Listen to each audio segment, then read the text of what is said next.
ATM కార్డును మీ స్నేహితులకు ఇస్తున్నారా? మీ బ్యాంక్ లాగిన్ వివరాలు ఓటీపీలను ఇతరులతో షేర్ చేస్తున్నారా? అయితే మీరు తెలియకుండానే పెద్ద ప్రమాదంలో పడే అవకాశం ఉంది.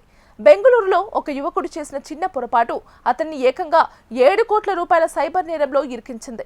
బెంగళూరులో ఇంజనీరింగ్ చదువుతున్న ఆయుష్ అనే విద్యార్థికి తన స్నేహితురాలు ఫోన్ చేసింది. తన దగ్గర డబ్బులు లేవని, అత్యవసరమని చెప్పి ఏటీఎం కార్డు అడిగింది. స్నేహితురాలికి సహాయం చేయాలనే ఉద్దేశంతో ఆయుష్ తన కార్డును ఆమెకి ఇచ్చాడు. కేవలం ఏటీఎం కార్డు మాత్రమే కాదు, తన బ్యాంక్ లాగిన్ వివరాలు, బ్యాంక్ ఖాతాకు లింక్ అయిన ఫోన్ నెంబర్ మరియు ఓటీపీలను కూడా ఆమెకు షేర్ చేశాడు. కేవలం 1 నెల రోజుల్లో కార్డు తిరిగి ఇచ్చేస్తానన్న ఆమె మాటలను ఆయుష్ పూర్తిగా నమ్మాడు. అయితే ఆ స్నేహితురాలు ఆయుష్ నమ్మకాన్ని వమ్ము చేసింది.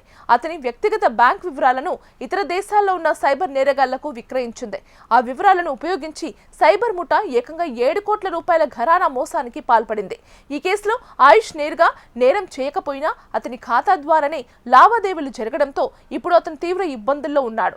మీ సర్కిల్లో ఎవరైనా తరచుగా ఏటీఎం కార్డులు, బ్యాంక్ డీటెయిల్స్ అడుగుతుంటే అప్రమత్తంగా ఉండాలని పోలీసులు హెచ్చరిస్తున్నారు. డబ్బుల విషయంలో ఎంతటి వారినైనా సరే గుడ్డిగా నమ్మకండి. మీ బ్యాంక్ వివరాలు మీ వద్దే భద్రంగా ఉంచుకోండి.